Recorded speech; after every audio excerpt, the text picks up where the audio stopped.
Hey everyone, welcome to the Amateurs. I'm Bryce Barnes. And I'm Jaren Randall. And on this podcast, we look to give some insight on how to become a successful college athlete and also potential career paths within the sports industry that you should pursue. But don't just take our word for it. After all, we're just a couple couple of of amateurs.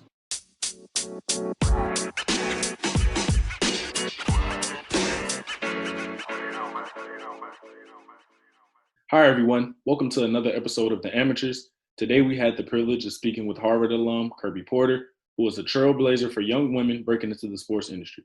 Kirby spoke about her journey from the court to corporate world and gave some valuable advice along the way.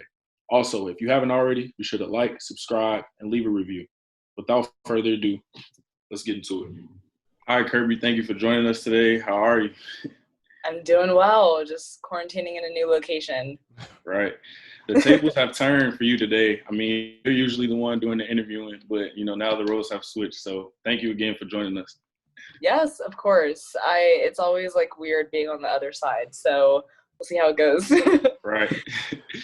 Before we start, we always start off by, asking our guests who put the ball in your hands. So who put the ball in your hands and where did your love for the game originate? So my uncle put the ball in my hands when I was 2. So it was a little play basketball. And I started playing pretty early. I think I was in camps at I was born in Houston. I was in camps at Rice University at 3 years old. Wow. Apparently I was the only girl at the camp. So I think I got an early start on it. But I would say I really started playing, probably around when I got to middle school and I was doing soccer and tennis and just all these things. And I just had to focus on something and basketball was it. So I would say when AAU kicked in, I think that's when everyone decides to start taking it a little bit more seriously. Exactly. That was the same for me, starting off pretty early. Same way, actually. My aunt actually bought me a Little Tikes rim. Mm-hmm. I would just being a kid, playing on that, and eventually just getting into organized sports probably a few years later. Yep. Played baseball and basketball way up until AAU. So exactly. Yeah, that's usually how it goes. Exactly. Yeah. But let's fast forward a bit to your recruitment process. So high school going into college. Yeah. What factors did you take into consideration when making your decision? Yeah. So I actually tore my ACL my sophomore spring in high school. And that was a huge moment for me because I think it was the first time, even though I was so young, it was the first time that I had to think beyond basketball. This Mhm. isn't forever. I had to think about what I was interested in all outside of the court. And I think also what that taught me from a next chapter perspective was just kind of what I valued.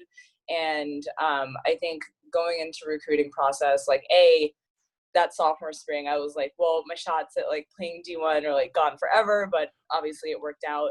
But I did realize that balance was something that was really important to me. I wanted to be in a program that would empower me to develop both on and off the court, and didn't just say that because every program says that, but actually lived it. And so whenever I was visiting, I took a good look at the players on the team and what were they doing? What were the conversations like? What were they talking about? Was it all basketball or was it basketball and whatever they were doing? And what was the culture around that? And it was a no-brainer in Harvard for me. I remember being on the campus during my visit. I'm pretty sure I was pretty awkward during my visits, but I was just kind of in awe by the players and what they were doing. And it just seemed so far-fetched at the time for me being a junior and senior visiting them. But fast forward to my 4 years, I was able to do that. I was able to do what I need to do on the court and then also do sports marketing internships. And that's just kind of the culture that my coach created. That's great. That's great. And we'll get into a lot of that, as we continue this conversation. But during one of your episodes, for those that don't know, Kirby has probably one of the best podcasts for sure that I've heard. I'm an avid listener. Just listened to an episode this morning. But during your episode with Dewey Jarvis, I believe that's who you were speaking to. He gave some really good advice pertaining to how athletes should approach their, recruitment process. If you could expound on what he said and the importance of it, that would be great. Yeah.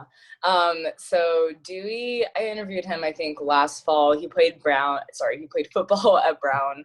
And then he went on to play in the NFL for a year. He played on the Falcons, and now he's at Emory Med School. And his whole thing, I think he was being recruited by like top schools, I'm pretty sure. And he ended up at Brown. Not that Brown isn't good, but like, but his whole thing was like the broken leg rule. And basically what that is like, if I got injured, could I still see myself here in this program? And I think that's really I think it's a rule that is tossed around a lot and that a lot of athletes hear, but I really do truly think it's so important to take that into consideration just in terms of how you think about the whole student athlete experience, so you can be super intentional going in. Definitely. Yeah, I heard that, and as someone that's going into their second year of grad school, I'm like, man, I wish I would have heard this a few years ago. Yeah, but I mean, I wish that I could like sit in with some of these high school players while they're making their decision, because there's so many different situations that you'll be in. Even if you don't get injured, you still want to set yourself up for the greatest opportunity you can get, coming out of college. Absolutely. Yeah, so definitely listen to that. Listeners, listen to that advice. Take it into consideration. I was gonna say same thing for me. Like, it was hard, breaking my foot this past year. I only played 12 games. So now I'm in the process of trying to get another year back and, battle through this adversity, in which I have another surgery coming up. So, it's tough, but, like you said, you just got to be ready for every situation. So definitely. And like, what was I guess during that injury, like, how did you view your time on the team differently? Like, did you start doing things outside of? It definitely opened my eyes to, my future, beyond basketball. And it set me up, honestly, for, my future now, what I'm trying to pursue. I had more time to read books and, just continue to grow, as a person and not just with basketball. So it definitely helped me to, grow.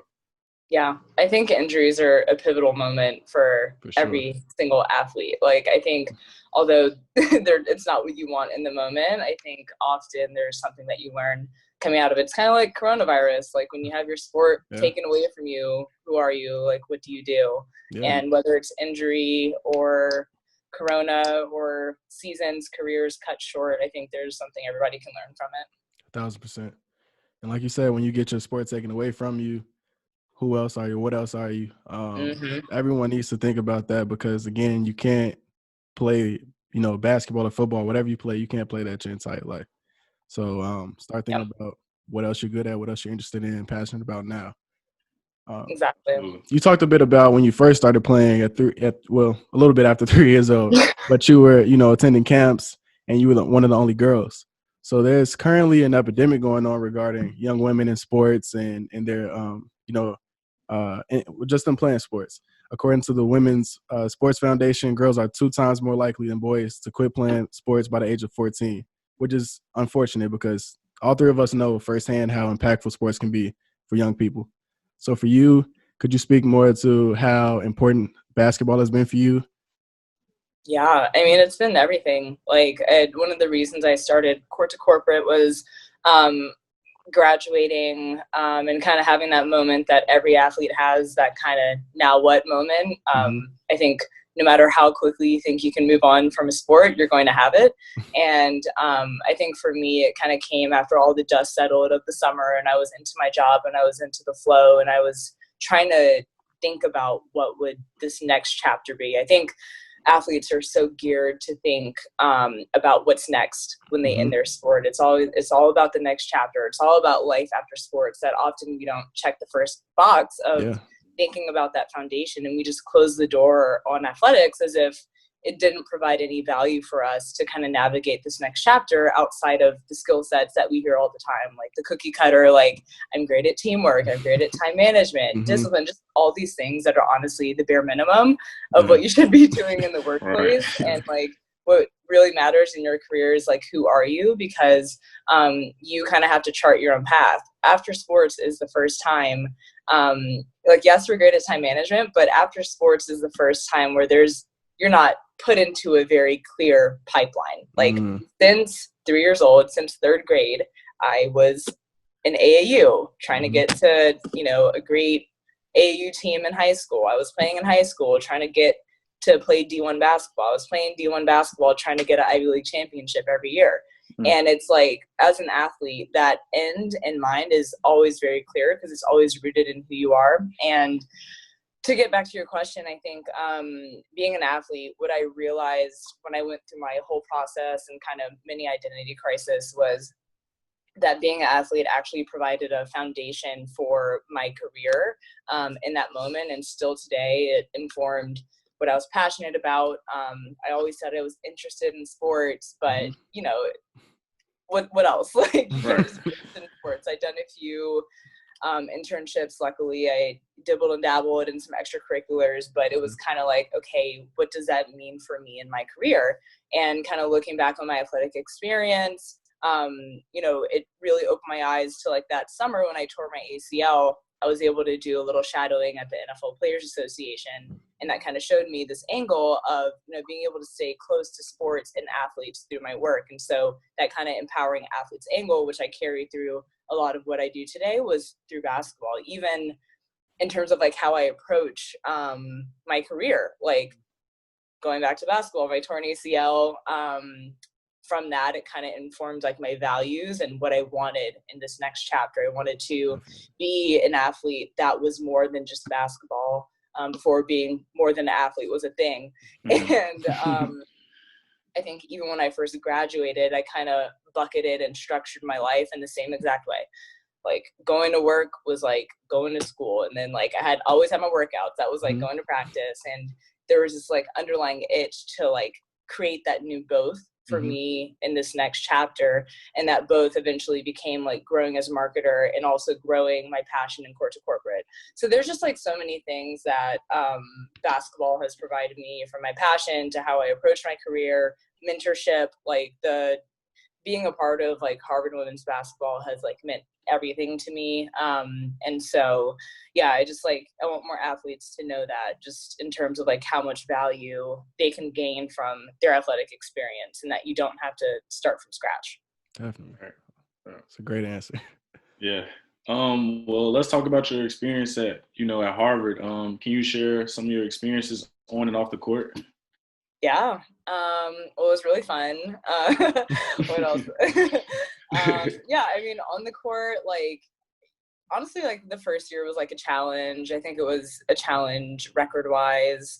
It was a challenge adjusting. I think like as good as you are at like elite camps, it's kind of like, it's like real life. You can do internships, but starting real life as an adult is very different. I had prepared my whole life to play at the next level, but playing at the next level as a freshman is very different. So freshman year was an adjustment, but I think being on that team, I always felt supported, not just as a teammate, but like as a friend. Like I feel like the bonds that I shaped with my classmates, with just like upperclassmen, and then eventually the freshmen when I was a senior, just like all mean the world to me. And then even with our like alumni network, like as early as, freshman year, I was able to like identify internship opportunities through our alumni network, which is something that's so important for athletes. And beyond that, have like felt the support of them through my 4 years. And now that I'm on the other side, like being able to be involved in the alumni like board and like help with like career stuff with the current student athletes. So it's all kind of like full circle. And then I would say like off of the court, through my 4 years, like try to find ways to begin to apply that passion for sports that was like kind of budding. Like we had this like student athlete like CMO thing. But then just like through the internships that I did at like Patriots and Under Armour. So it was a really balanced, just like well-rounded experience. And then also I felt what I really appreciated was that I felt like I was able to create an identity outside of being an athlete and outside of being interested in sports as like a Black woman on campus, and being a part of the Black community at Harvard was, and just kind of like, creating and stepping into my own identity as a Black woman during those 4 years is something that I definitely think about a lot and like extremely grateful for. Yeah. So You know, and how did you also balance, you know, being an athlete and a great student? You know, being at Harvard, you know, has a rigorous college program. So how did you balance everything? Yeah.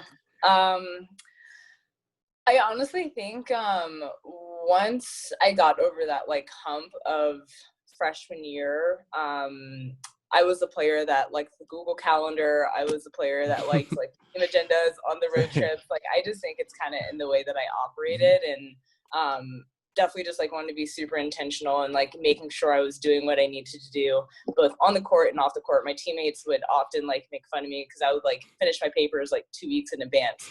And I definitely was not like a hardo or anything. Like I studied like sociology because I was like, I'm not doing math. I don't like economics. This is boring. I don't like gov. I was like, I want to do something that I'm passionate about. And it was really hard for me to figure out what that was because I didn't know what I wanted to do on the other side of like starting my career basically.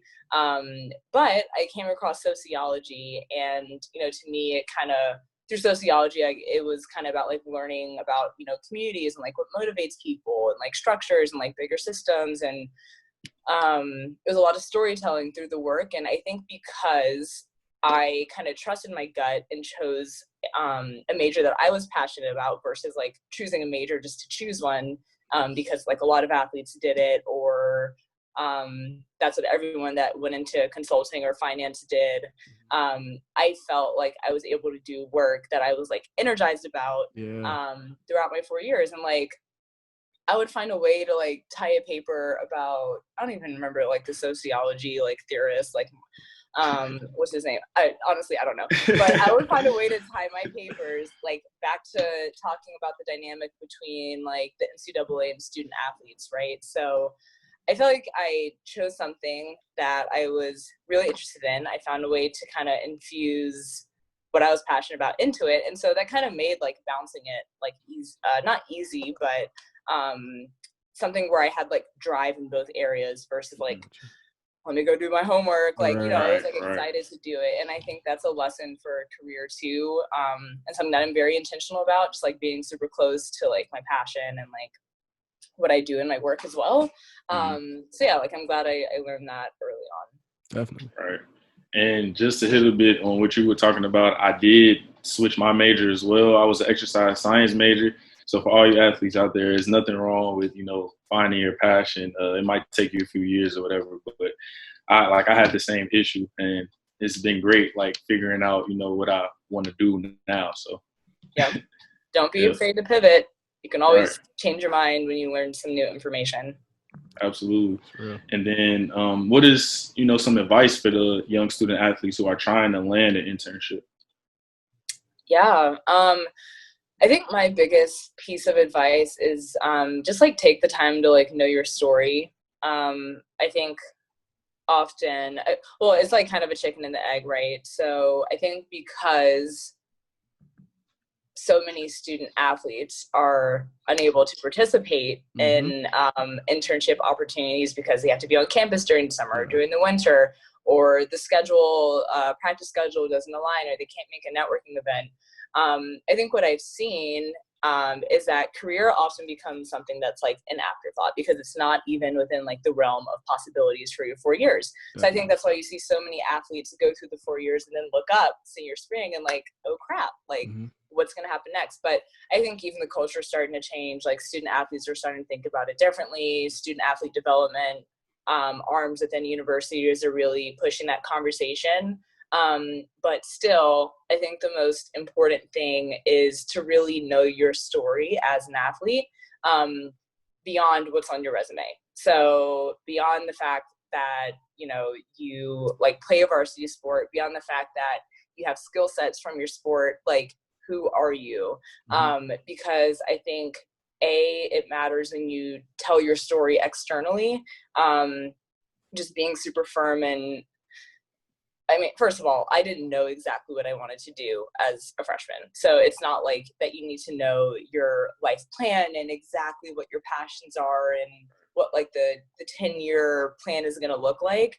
It's just more so begin to shape ideas about who you are, like what drives you, what your why is, because you know, if you don't write your story, somebody else will for you. And I think if you kind of have that foundation, you can more confidently navigate and narrow down what opportunities are for you. Because like, if you're a young student athlete, you're kind of entering, when you think about career, it's like a whole other pipeline of like opportunities. Like if you're really starting from ground zero and you're trying to figure out like, what am I even interested in to begin with, right? Like you kind of have to start somewhere. And I think so many of us jump to look for the answer externally, look at these like motivational Instagram pages and like Gary Vee, but like the answer is really, you have to look in you.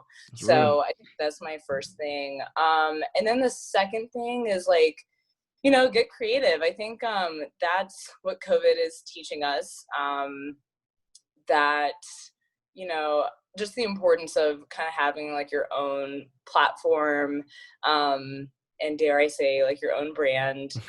But I think what that really means is, how would I say this? I think it means, you know, not waiting to like be in a certain position to do the work that you want to do.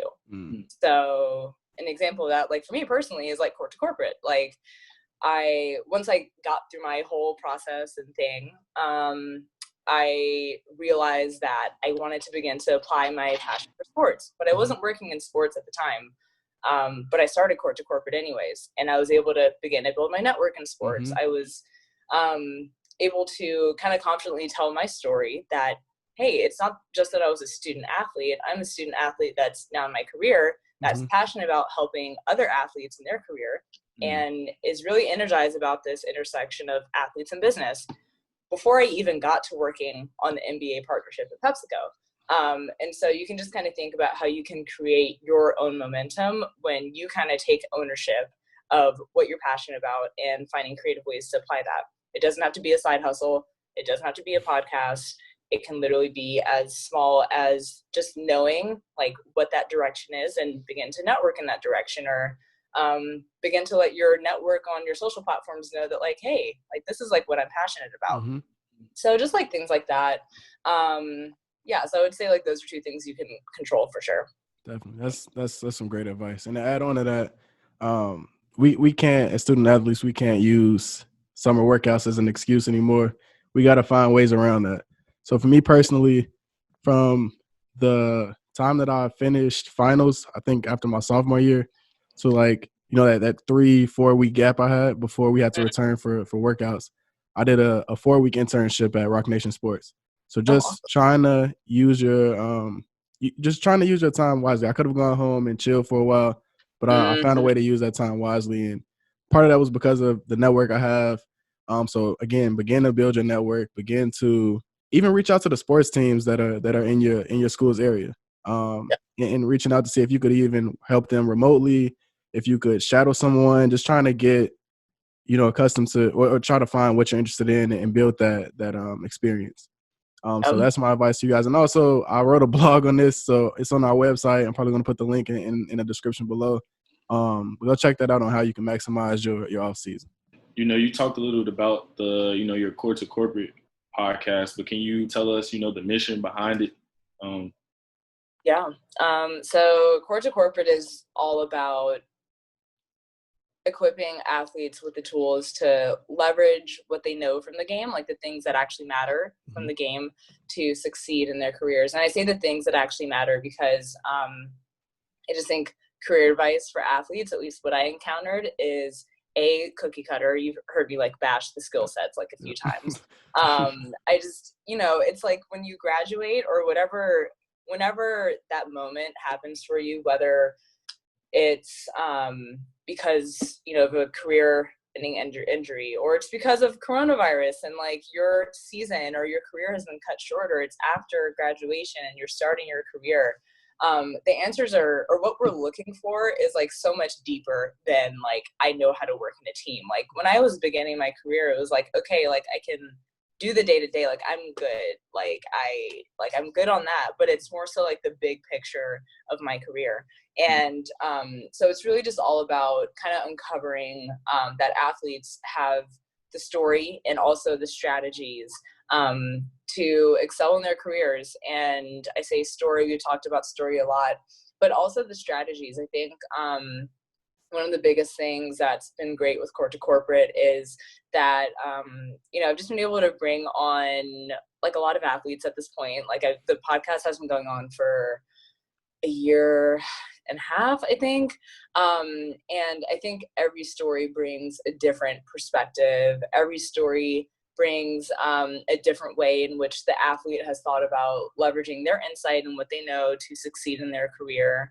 And I think there's really power in that, because I think it allows student athletes, regardless of, what industry you're interested in or what sport you played, to really just come together and feel community and comfort and align on the fact that we all come from this common experience of being an athlete, and we all go through these very similar things that we can leverage to succeed in our next chapters. So that's what Court to Corporate is all about. Again, I love the podcast. I probably listen to every episode so far. Yeah, me too. Same here. I mean, I actually got an internship from it. Yeah, he got an internship from the podcast. So. Yeah. That's awesome. Yeah. I love that.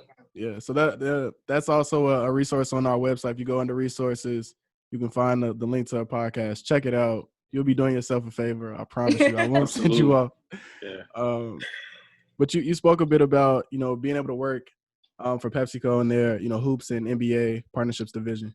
For our listeners, because part of our podcast is we're attempting to introduce our listeners to opportunities in the sports field, because they are the jobs are limited, but there's a lot of different avenues you can go down. So could you speak to like what your responsibilities consisted of and how it allowed you to remain connected to sports?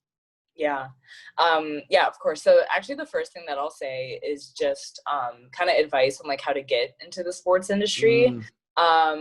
So I think often like when we think of, or at least I did, and I know a lot of people do, like when we think about how to get into the sports, it's often like, I need to work at a team, I need to work at a league, or I need to work at like a sports media company, or like you ring off like all like the very sports focused options.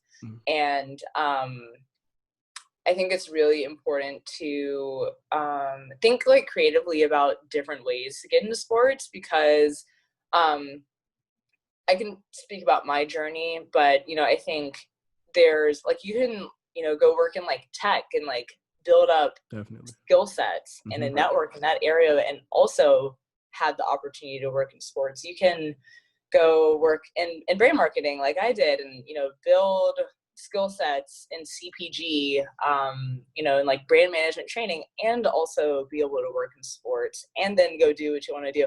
So I just say that there's different ways that you can get into sports. It doesn't have to be a traditional path. And I did 2 internships in sports in undergrad. So I mentioned the Patriots, I mentioned Under Armour, and looking back, I honestly don't know what I was thinking going into my junior summer, because I interned at Pepsi going into my senior year.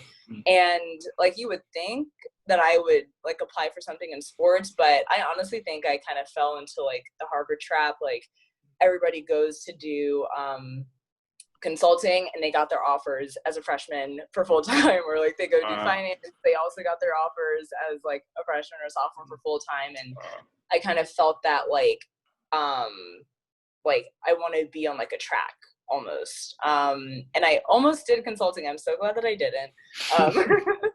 But when I came across Pepsi, I did this business development program for minorities. It's called Management Leadership for Tomorrow.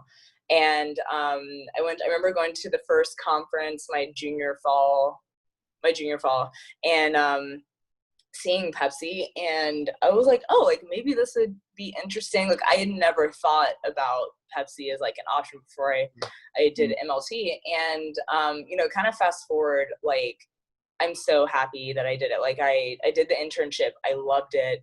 And when you think about like all the brands in the building, like the New York offices, like the North American beverage office, there's like Mountain Dew, there's Pepsi, there's Life Water, there's Starbucks, there's you name it, like all of our tea brands.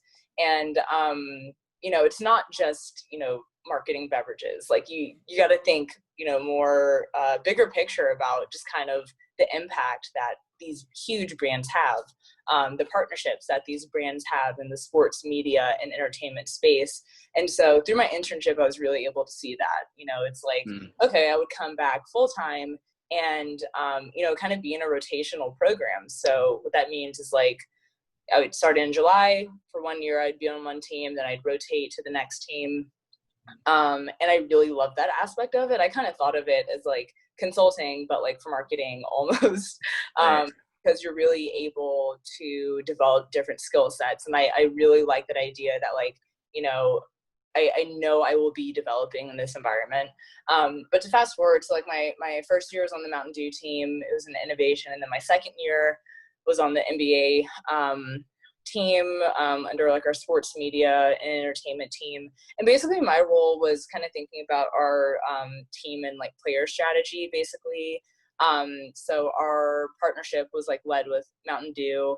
And so, like coming into the 2019-2020 season, my job was kind of basically to look at like, okay, so like here's like the national strategy that like our brand team has set. That's how we're activating with like the NBA league as a whole. How are we going to bring this at a more like regional level and think about the strategy across like our 12 team partners and our local player partnerships.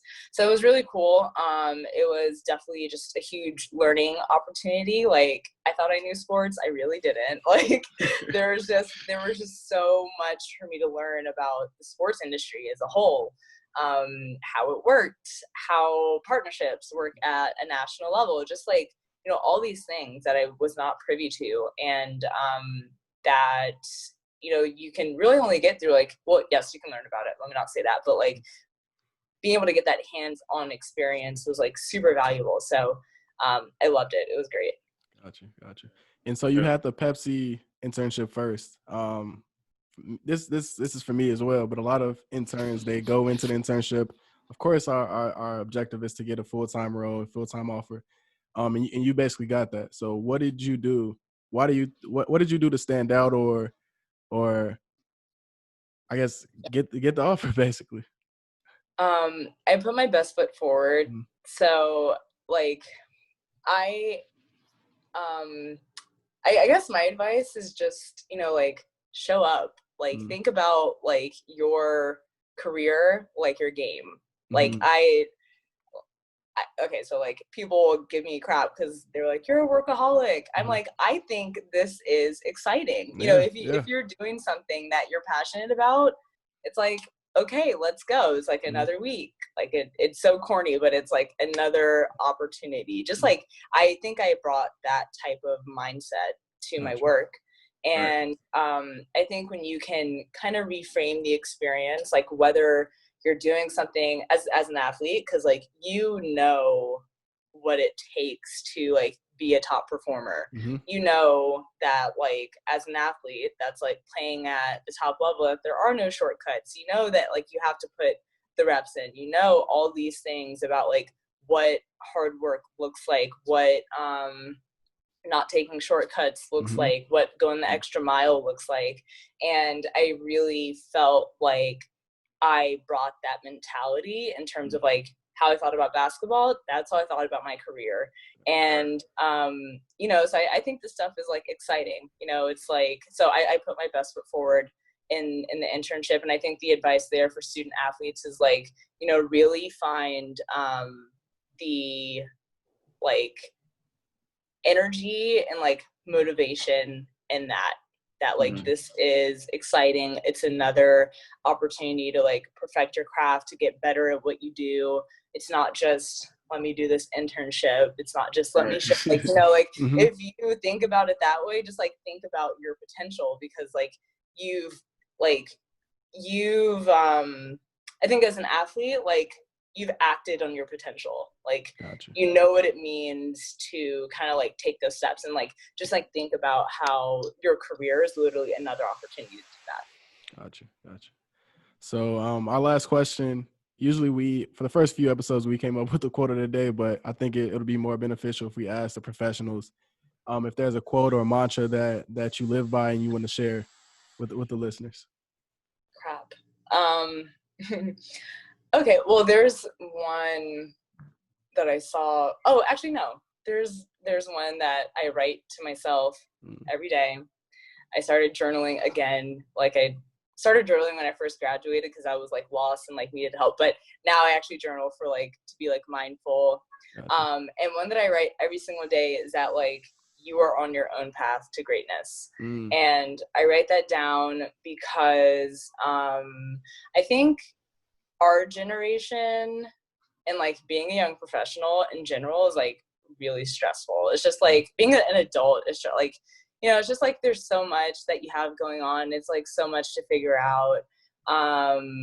And I think it's really easy to what would I say? I think it's like really easy to see what other people are doing, right? Like, oh, like, should I be that far ahead? Like, oh, like, should I be doing that? Oh, should I be posting about this? Oh, should I be like building my brand more? Oh, should I be thinking about that path? Or like just all these things, right? Like there will always be a million decisions, a million options, a million things that you could be doing. But I really had to remind myself that like you are where you're supposed to be. You are on the track that you're supposed to be on. There's not always more that you could be doing. And, you know, don't get off the track of like what you're doing and, you know, just, you know, keeping full head of steam in like your process because you're focused on what other people are doing. Like you just got to trust yours and understand time and season and that yours will like continue to come. So that's my advice for others. Just everyone is on their own path to greatness. Right. Stay on your track. I love that. And it's tough to think that way with, you know, we're in the social media age every day. Oh yeah. Everyone else is doing so. Yeah. I love that one. But thank you for joining us. This was great. We appreciate you taking the time to do this. Yeah, no, this is awesome. All right, everyone. That wraps up another episode. If you haven't already, hit the like button, subscribe, leave a review, and follow us on all platforms. Thank you.